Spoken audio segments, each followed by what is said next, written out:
Good morning বন্ধুরা। এখন বাজে সকাল কটা দেখছি, এখন বাজে যে 7:58, মানে 8টা বাজতে গেল। এখন 8টা বাজে, আমি ঘুম থেকে উঠে ফ্রেশও হইনি, রান্না বসিয়ে দিয়েছি, রান্না হচ্ছে। তো বাইরে দেখবে কি পরিমাণে বৃষ্টি হচ্ছে বাইরে, ওদেরকে দেখায়। দেখো কি পরিমাণে বৃষ্টি হচ্ছে বাইরে, দেখেছো?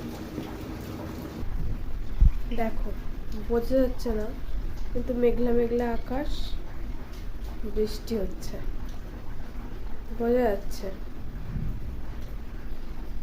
তাহলে ভাবো, এই সকালবেলা করে যদি ঠান্ডার দিনে দিল্লিতে এমন বৃষ্টি হয় তাহলে কেমন লাগে।